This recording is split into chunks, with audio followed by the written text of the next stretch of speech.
Everyone, welcome to my channel Shiksha academy. मैं नंदिता आप सभी का अपने चैनल पे बहुत बहुत स्वागत करती हूँ। और आज हम वीडियो में बात करने वाले हैं जो भी स्टूडेंट्स डीडीयू से बीएड कर रहे हैं, सेमेस्टर 4 में है, आप लोग का सब्जेक्ट कोड है EDU BED 115 और सब्जेक्ट का नाम है challenges and issues of education in India, Bharat में शिक्षा की चुनौतियाँ एवं मुद्दे।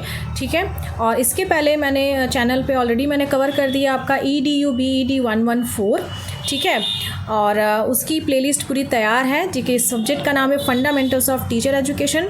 और अगर उसको आपने नहीं देखा है तो उसको मैं इसी वीडियो के डिस्क्रिप्शन में उसका लिंक डाल दे रही हूँ। ठीक है, वहाँ पे कुछ वीडियोस आपके लिए फ्री अवेलेबल हैं और कुछ वीडियोस ऐसे हैं जो मेंबर्स के लिए अवेलेबल हैं। मैंने अभी जल्दी अपने चैनल पे मेंबरशिप अनाउंस की है और फ़ीस बहुत ही ज़्यादा अफोर्डेबल आपके लिए रखी है, 89 रुपीज़ पर मंथ में। तो आप जब भी चाहें 89 रुपीज़ पर मंथ में आप मेंबरशिप ले करके पूरे 1 महीने में आप बीएड के हर सेमेस्टर के वीडियोस को अनलॉक कर सकते हैं। ठीक है, और फ़ीस इतनी ज़्यादा कम रखी गई है क्योंकि ये सबके लिए अफोर्डेबल हो और मुझे भी अपनी कुछ चीज़ें अपग्रेड करनी है, जैसे कि और क्वालिटेटिव वीडियोस लानी है। उसके लिए मुझे टेक्निकल पॉइंट ऑफ व्यू से काफ़ी सारी ऐसी चीज़ें, एक अच्छा सा माइक और ये सब ख़रीदना पड़ेगा। तो इसलिए मैंने इस चीज़ों को मैनेज करने के लिए मैंने एक अफोर्डेबल मेम्बरशिप लगाई है। आई होप आप इसको सपोर्ट करेंगे और मेरी मेहनत को भी एक तरह का सपोर्ट मिलेगा। ठीक है, और बाकी स्टिल गाइडेंस वाली वीडियोस आपकी, जैसे कि फ्यूचर में आपको TGT PGT से रिलेटेड इंटरव्यूज़ देखने को मिलेंगे, सीटेट की वीडियोस देखने को मिलेंगी कुछ, और आपकी जो भी नेट की तैयारी से रिलेटेड जो गाइडेंस वीडियोस हैं या बाकी वीडियोस है वो सब पब्लिक मोड पे ऑलवेज़ अवेलेबल है। ठीक है, और मेंबरशिप का क्या है कि वो आप 1 महीने के लिए ले सकते हैं और आप आगे भी बने रह सकते हैं और आप उसको कैंसिल भी कर सकते हैं। इसमें हर तरह के ऑप्शंस हैं, तो प्लीज़ उस ऑप्शंस को एक बार आप ज़रूर एक्सप्लोर करिए। ठीक है, और इम्पॉर्टेंट क्विजेज़ भी मेंबर्स के लिए मैं करा रही हूँ और बाकी आप लोगों के लिए भी करा रही हूँ जो मेंबर्स नहीं हैं। आप मेरे कम्युनिटी टैब पे जा कर के उसको एक्सेस कर सकते हैं। ठीक है, तो आज हम इस वीडियो में, ये एक छोटी सी बात है क्योंकि मैं अलग से वीडियोज़ अभी नहीं बना पा रही हूँ। ठीक है, तो मैंने सोचा कि इसको इस वीडियो में ही स्टार्टिंग में कवर कर दे रही हूँ क्योंकि मेरे भी एग्ज़ाम्स आ चुके हैं और आप लोग को भी यहाँ पे अच्छा कंटेंट देना है। ठीक है, और इस वीडियो सीरीज़ में 115 ये बहुत ज़्यादा इम्पॉर्टेंट आपका है सब्जेक्ट। और इनफैक्ट जो भी मेरा ये वीडियो देख रहा है जो BEd 4 सेमेस्टर में है,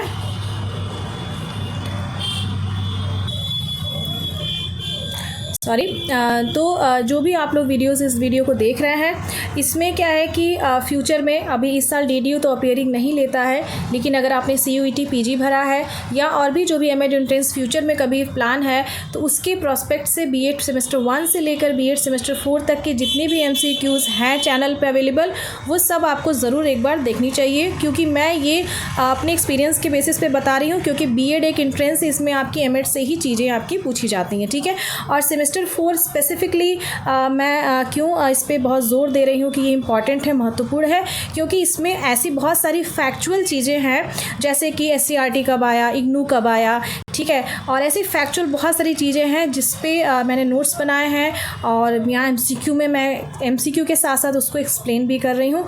तो अगर उस वीडियोस को देख के आप नोट्स बनाते हैं तो डेफिनेटली आपको एमएड एंट्रेंस में हेल्प करेगी। ठीक है, तो ये एक छोटी सी गाइडेंस हो गई और छोटी सी बात मेंबरशिप पे हो गई। और चलिए बिना कुछ देर किए हम फटाफट इस वीडियो सीरीज़ पार्ट 1 को शुरू करते हैं।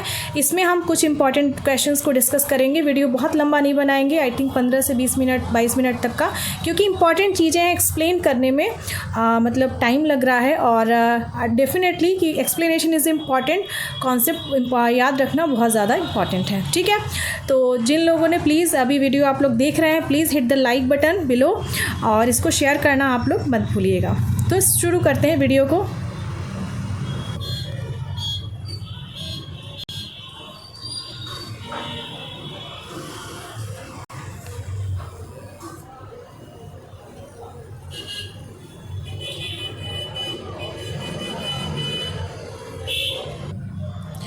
क्वेश्चन नंबर 1 यहाँ पे आप स्क्रीन पे देखिए।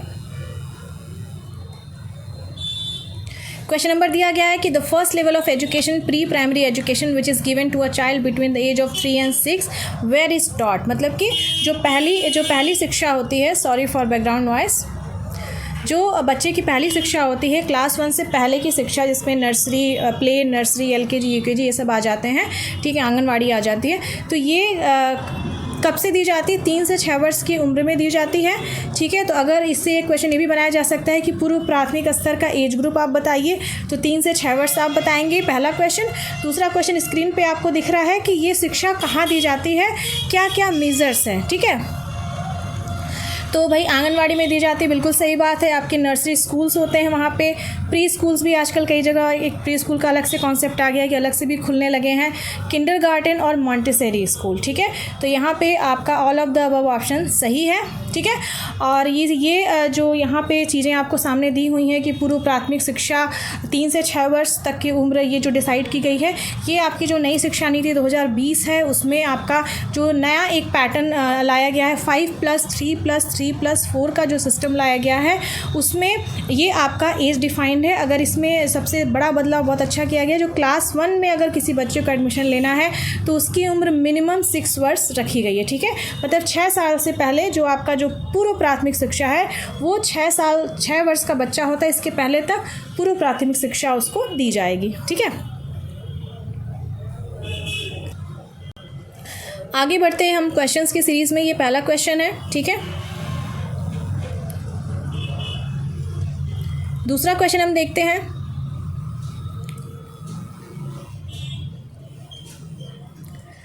यहाँ पूछा गया है कि पूर्व प्राथमिक शिक्षा के महत्वपूर्ण लक्ष्य क्या है।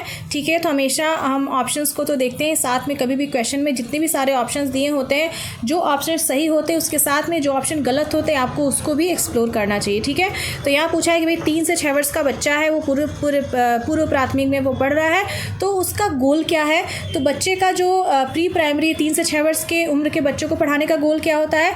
To provide strong foundation for all development और लाइफ लॉन्ग। उनको ऐसी शिक्षा देनी है जो उनको सर्वांगीण विकास और जीवन पर्यंत सीखने में हेल्प करेगी। और दूसरा, prepare the child for school, जो प्रॉपर बच्चे के सर्वांगीण विकास में हेल्प करे और स्कूल जाने के लिए उनको एक तरह से प्रिपेयर करे। ठीक है, तो आप ये बोलेंगे कि भाई उसमें भी तो बच्चे स्कूल ही जाते हैं, बट यहाँ पे बेसिकली कहने का अर्थ है कि पूर्व प्राथमिक मतलब प्राथमिक शिक्षा में इंटर करने के लिए जो बेसिक चीज़ें रिक्वायर्ड होती हैं वो बच्चा प्री प्राइमरी में सीखेगा। ठीक है, तो यहाँ पे बोथ ऑफ द अबव, दोनों ही ऑप्शन आपके यहाँ पे करेक्ट हैं। ठीक है, आगे बढ़ते हैं क्वेश्चन में।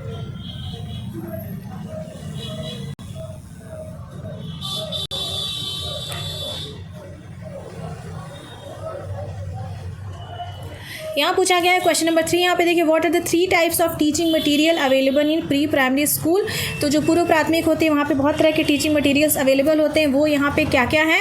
तो यहाँ पे पहला ऑप्शन आप देखिए, teaching learning material provided by department. तो जो आपका डिपार्टमेंट प्रोवाइड करता है उसमें जैसे आपकी साइंस किट आ गई, आपकी मैथ किट आ गई, या प्रोजेक्टर वगैरह होते हैं जो एक शिक्षक को हेल्प करती हैं। ठीक है, एक अच्छा सा एजुकेशन देने के लिए बच्चों को।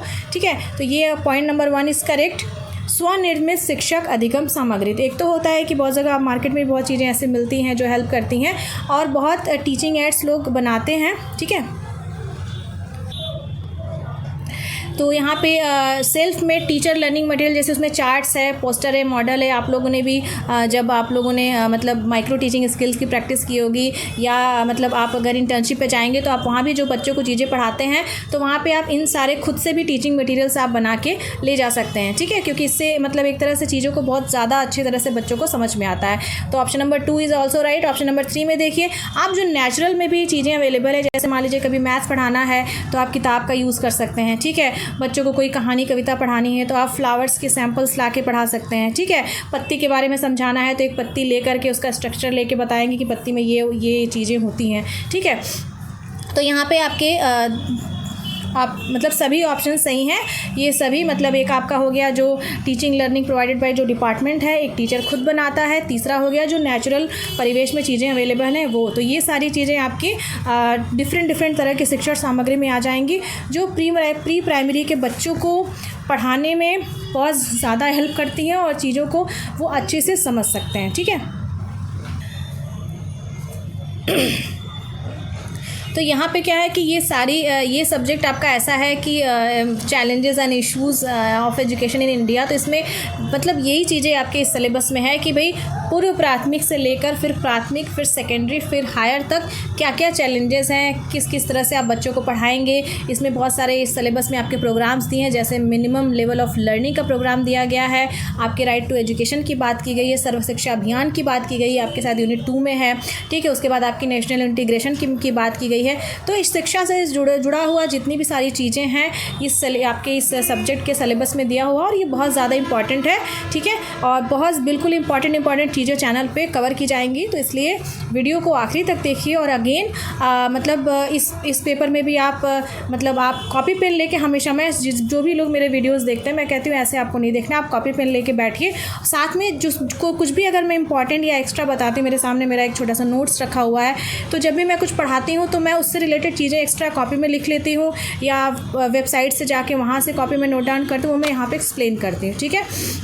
क्योंकि थोड़ी टाइम की स्कैसिटी है, इस वजह से हर चीज़ आपको स्क्रीन पे नहीं दिख रही है, लेकिन आपको ये फ़ायदा करेगा क्योंकि मैं बोलूँगी और एडिट करते समय यहाँ पे अपडेट कर दूँगी।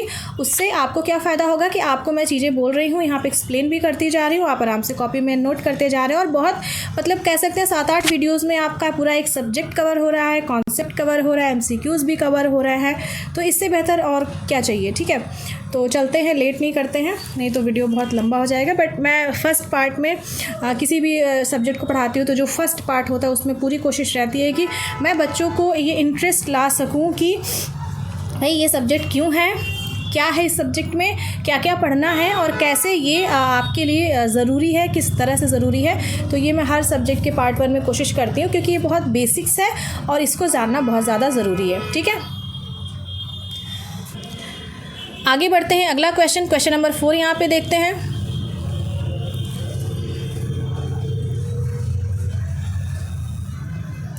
ठीक है,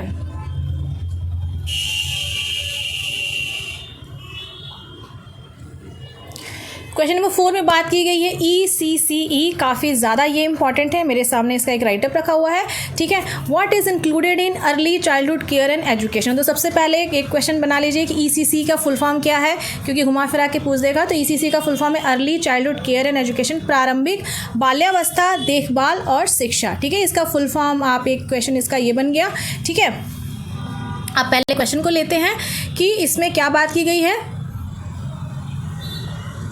यूनिवर्सल एक्सेस की बात की गई है, बेसिक एजुकेशन कोर्स की बात की गई है, वर्सेटाइल होना चाहिए और तैयारी कक्षा होना चाहिए। यहाँ पे आपके सारे ऑप्शन सही हैं, ठीक है। तो ये जो early childhood care and universal early childhood care and education है, ये आपका 2013 में गवर्नमेंट ऑफ इंडिया ने अडॉप्ट किया कि भाई हम तो प्राइमरी जूनियर सबकी बात करते हैं, बट हमें अर्ली चाइल्डहुड जो बच्चा मतलब 3 से 6 वर्ष की अवस्था में हमें उस पर ध्यान देना है, ठीक है। तो यहाँ पे बोला गया 3 ईयर ऑफ ECCE, मतलब 3 जो इनिशियल 3 साल का है, 3 से 6 वर्ष की अवस्था वाला वो जो पीरियड है उसको कह सकते हैं early childhood care and education period. तो वो पीरियड हो गया प्लस क्लास 1 एंड क्लास 2, ठीक है। तो ये 3 साल का आपका हो गया ECCE प्लस क्लास 1 और क्लास 2, इन पांचों को मिला के बोला गया फाउंडेशनल स्टेज ऑफ स्कूल, ठीक है। और यहाँ पे NEP 2020 की अगर बात करें तो NEP 2020 recommends 4 models for implementation of quality ECCE। तो जो हमारे नई शिक्षा नीति उसमें आई है, उसमें अगर early childhood care and education की अगर बात करें तो उसमें 4 मॉडल्स की बात की गई है कि भाई हम ये देंगे कैसे, ठीक है। तो यहाँ पे 4 चीज़ें बहुत ज़्यादा इंपॉर्टेंट है। इसमें बोला गया है कि हम जो कम्युनिटीज़ है, ये नई शिक्षा नीति की बात हो रही है, बहुत ज़्यादा इंपॉर्टेंट है। जो कम्युनिटीज़ है छोटी छोटी, वहाँ पे हम आंगनबाड़ी बनाएंगे, और वहाँ पे जहाँ पे मतलब बहुत जगह आंगनबाड़ी ऑलरेडी है, जहाँ नहीं है वहाँ हम बनाएंगे। दूसरा क्या है कि पहले तो कम्युनिटीज़ में आंगनबाड़ी हो गई, दूसरा हो गया कि जहाँ पे स्कूल प्रेमाइसेस है वहाँ के आसपास भी आंगनबाड़ी बनाएंगे। फिर उसको हो गया हर स्कूल में हम एक प्री प्राइमरी का सेक्शन खोलेंगे, ठीक है। और उसके बाद स्टैंड अलोन प्री स्कूल। तो पहला हो गया आंगनवाड़ी सेंटर्स इन कम्युनिटी, दूसरा हो गया anganwadi centres located with in the school premises, ठीक है। तीसरा हो गया pre primary sections in school, चौथा हो गया जो अलग से प्री स्कूल आपको बहुत जगह देखने को मिलते हैं वो। तो इन चारों चीज़ों की बात की गई है और ये बच्चे के फाउंडेशनल स्टेज बनाने में बहुत ज़्यादा हेल्प करती है, ठीक है। तो यहाँ पे ये सारी चीज़ें हो गई। यहाँ पे यूनिवर्सल एक्सेस कहने का मतलब ये है कि हम जितने भी मतलब यूनिवर्सल मतलब हर जगह हर बच्चा उसमें शामिल होगा, हर जगह का, ठीक है। और बेसिक एजुकेशन उसमें जो भी प्रोवाइड की जाएगी वर्सेटाइल होगी और एक मतलब एक तैयारी होगी। यहाँ पे तैयारी कक्षा का कहने का मतलब ये है कि जो छोटा बच्चा है उसकी एक तैयारी होगी कि वो आगे जाके फिर क्लास 1, 2 फिर आगे स्कूल में आगे वो पढ़ सके, ठीक है। उसके लिए एक मेंटल और फिज़िकल हर तरह से वो प्रिपेयर हो, ठीक है। आगे बढ़ते हैं, अगले क्वेश्चन की तरफ बढ़ते हैं। यहाँ पे जैसा कि देख सकते हैं यहाँ पे काफ़ी एक्सप्लेन भी किया हुआ है। यूनिवर्सल एक्सेस 3 से 6 साल तक के सभी बच्चों के लिए बाल वाटिका, आंगनबाड़ी, प्री स्कूल में मुफ्त, सुरक्षित और गुणवत्तापूर्ण बचपन की देखभाल तक पहुँच। उसके बाद आपके 3 से 6 वर्ष ही होगा, ठीक है। और बहुत स्तरीय मतलब हर चीज़ों की हर लेवल पे हम पढ़ाई करेंगे, ठीक है।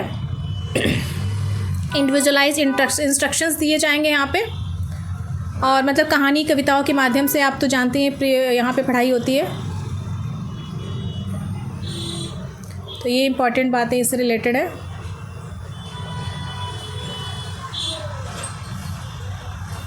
आप इसको कॉपी में नोट डाउन भी कर सकते हैं यहाँ पे, ठीक है।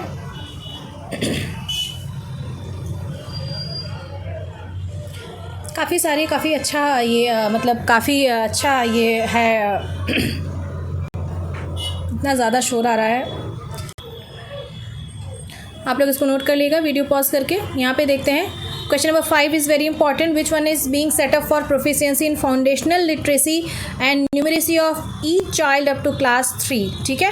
तो यहाँ पे क्या है कि यहाँ पे एक बहुत अच्छी स्कीम है निपुण भारत इनिशिएटिव, ठीक है। इसकी बात की गई निपुण भारत महत्वपूर्ण PDF के नाम से आपको टेलीग्राम पे मिल जाएगा। और निपुण भारत का मतलब वहाँ के ऑफिशियल वेबसाइट से लिया गया और बहुत ज़्यादा इंपॉर्टेंट है। आप वहाँ पे जाके बहुत डिटेल में चीज़ों को देख सकते हैं, ठीक है। तो यहाँ पे पूछा गया है कि क्लास 3 तक जो हर बच्चा है, ठीक है, उसको एक जो फाउंडेशनल लिटरेसी मतलब एक सिंपल सा उसको मतलब लिखना पढ़ना और अंकगणित आनी चाहिए। तो उसके लिए क्या चीज़ें हैं, तो यहाँ पे 2 ही चीज़ें हैं। यहाँ पे राष्ट्रीय साक्षरता एवं संज्ञान ज्ञान दक्षता पहल, national literacy and numeracy skill initiative and निपुण भारत। तो यहाँ पे दोनों ही ऑप्शन सही हैं। Actually national literacy and numeracy skill initiative की बात निपुण भारत में ही की गई थी। दोनों ही चीज़ें रिलेटेड है एक दूसरे के लिए, ठीक है। तो यहाँ पे एक चीज़ बहुत इंपॉर्टेंट है, निपुण का फुल फॉर्म बहुत इंपॉर्टेंट है, NIPUN। इसका फुल फॉर्म है national initiative for proficiency in reading with understanding and numeracy, ठीक है। ये मैं वीडियो एडिट करते टाइम यहाँ पे ऐड कर दूँगी। इसमें बेसिकली क्या है कि इस इनिशिएटिव में ये करना है कि जो बच्चा है उसको पढ़ना आए और पढ़ने के साथ साथ समझना आए, और न्यूमरेसी मतलब जो एक जोड़ घटाना गुणा भाग है, जो एक आपको अंकगणित जो बेसिक होती है वो आना चाहिए बच्चे को। और इसका एक नारा है निपुण भारत का सपना, सब बच्चे समझे भाषा और गणना, ठीक है।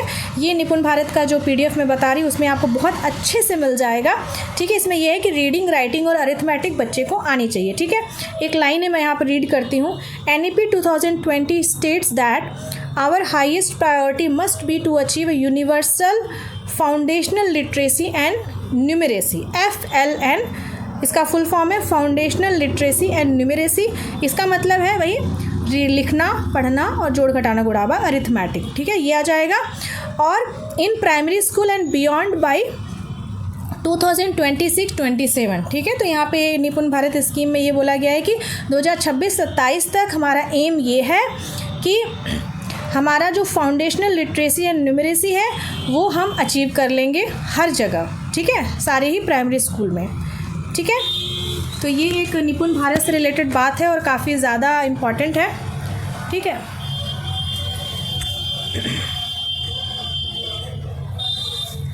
आगे बढ़ते हैं वीडियो सीरीज़ में हम।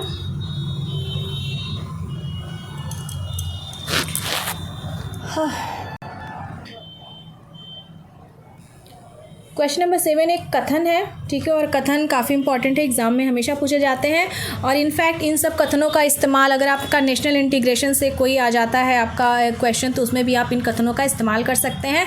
जो आपका 5 क्वेश्चन का सब्जेक्टिव है उसमें आप यूज़ कर सकते हैं और आपको अच्छे नंबर डेफिनेटली मिलेंगे, ठीक है। I consider the neglect of the masses to be a great national sin and one of the cause of our downfall. All politics will fail until the masses are once again thoroughly educated in India, ठीक है। तो यहाँ पे मास education की बात की गई इस कथन में, और इसमें कहा गया है कि मेरे विचार से जनसाधारण की अवहेलना महान राष्ट्रीय पाप है और हमारे पतन के कारणों में से एक है। और सब राजनीति उस समय तक विफल रहेगी जब तक कि भारत में जनसाधारण को एक बार फिर भली भांति शिक्षित नहीं कर लिया जाएगा।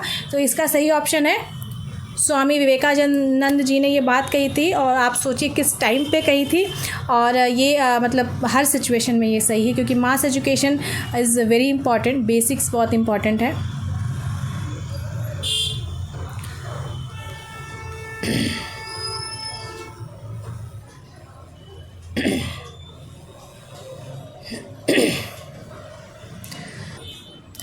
नेक्स्ट क्वेश्चन ये है, क्वेश्चन नंबर 21, हर्टॉग कमेटी की बात है, हर्टॉग नहीं है, हर्टॉग है यहाँ पे, ठीक है, टाइपो है। हर्टॉग कमेटी जो कि 1929 में आई थी, ठीक है, जो कि 1929 में आई थी, उससे रिलेटेड एक स्टेटमेंट है। तो हर्टॉग कमेटी के अनुसार by wastage we mean the withdrawal of children from school in any class before they complete primary education. What is the literal meaning of wastage? तो कमीशन ने ये बोला कि भाई अगर प्राथमिक शिक्षा पूर्ण नहीं हुआ है बच्चे की, प्राथमिक शिक्षा क्लास 5 तक, तो अगर पूर्ण नहीं हुई है उसके बाद, ठीक है, तो और बच्चे को स्कूल से हम हटा दे रहे हैं तो वेस्टेज हो रहा है। वेस्टेज का क्या मतलब है, ठीक है, तो वेस्टेज का यहाँ पे मतलब ये है कि भाई बच्चा पढ़ रहा है, उसको अभी बेसिक सीखना, अभी मैंने बात की फाउंडेशनल लिटरेसी एंड न्यूमरेसी की FLN, इसमें बोला गया है कि प्राथमिक शिक्षा बहुत ज़्यादा ज़रूरी है, बच्चे को लिखना पढ़ना मतलब अंडरस्टैंड भी करना, साथ में अरिथमेटिक अंकगणित का ज्ञान होना बहुत ज़्यादा ज़रूरी है। तो प्राथमिक शिक्षा पूर्ण नहीं हुई है, बच्चे को ये बेसिक चीज़ें पता नहीं है और हमने स्कूल से निकाल दिया उसको,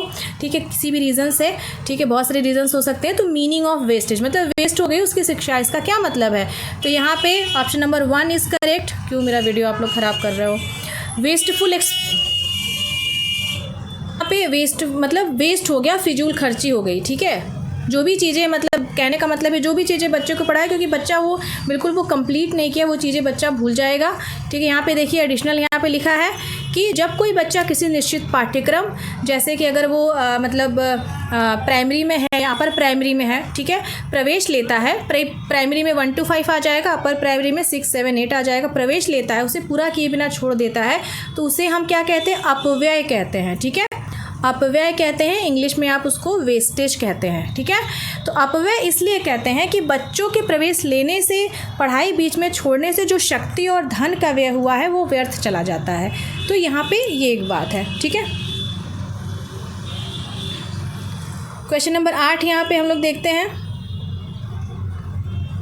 क्वेश्चन नंबर 8 यहाँ पे देखते हैं हम लोग, according to home by detention, अवरोधन। अब अपव्यय की बात हो गई, वेस्टेज की बात हो गई, अब अवरोधन की बात होगी, इंग्लिश में जिसको बोलते हैं डिटेंशन। अवरोधन से क्या तात्पर्य है? किसी बच्चे का किसी निम्न कक्षा में 1 से वर्ष रोके जाने से है, ठीक है। तो मतलब यहाँ पूछा गया कि भाई किसने ये असिस्टेंट में दिया गया, मान लीजिए कोई बच्चा क्लास 1 में पढ़ रहा है, उसको हम 2 में नहीं भेजे, फिर से 1 में एडमिशन, मतलब उसको 1 से अधिक वर्ष हमने वहीं रोक दिया, इससे क्या होगा? डिटेंशन हो गया, अवरोधन हो गया।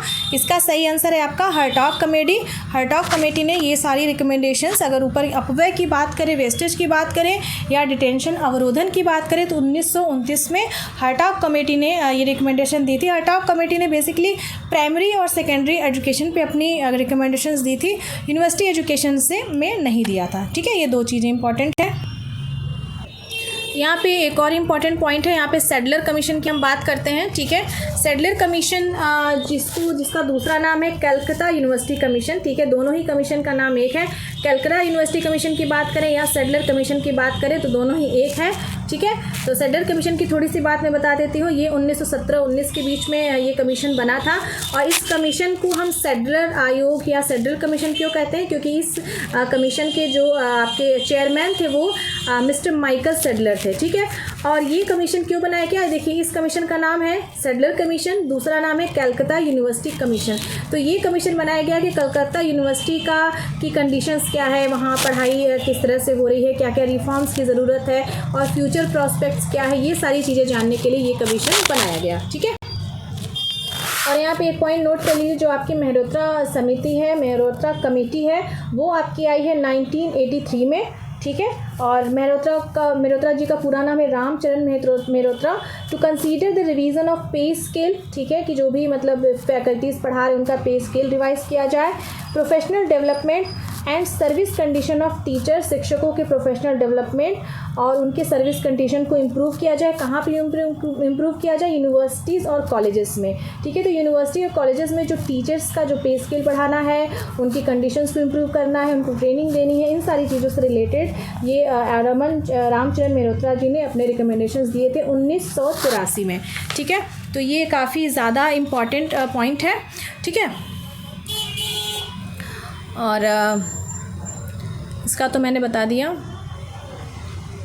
वीडियो 25 मिनट हो चुके हैं। बाकी क्वेश्चंस को हम पार्ट 2 में डिस्कस करेंगे और ये सारी चीज़ों पे आप हमेशा नोट डाउन कर लीजिए। और पता है इन सब चीज़ों में सबसे ज़्यादा इंपॉर्टेंट क्या है कि आपको कॉन्सेप्ट याद होना चाहिए और बहुत सारी चीज़ें नहीं याद होती हैं, इसलिए मैं आपको बोलती हूँ कि नोट्स बनाएं। क्योंकि मेरे लिए क्या होता है, मैं अगर अपनी बात बताऊँ, अगर कॉन्सेप्ट बेस्ड क्वेश्चन है तो मैं ज़्यादा अच्छा परफॉर्म करती हूँ। अगर फैक्चुअल क्वेश्चन है कि कौन सा कमीशन किस ईयर में आया, तो I am very bad at this, इसलिए मैं उसका हमेशा नोट बना के रखती हूँ और आई कीप रिवाइजिंग और तो उससे मुझे काफ़ी हेल्प मिलती है। आपको पता होता है कि आपके वीक एरियाज़ कौन कौन से। जैसे मुझे ये वाला टॉपिक बहुत डिफ़िकल्ट लग रहा था तो मैंने इस पर छोटा एक नोट्स बनाया, उसको फिर मैं मतलब मेरा खुद का नोट्स है, मैं उसे जब चाहे तब पढ़ सकती हूँ।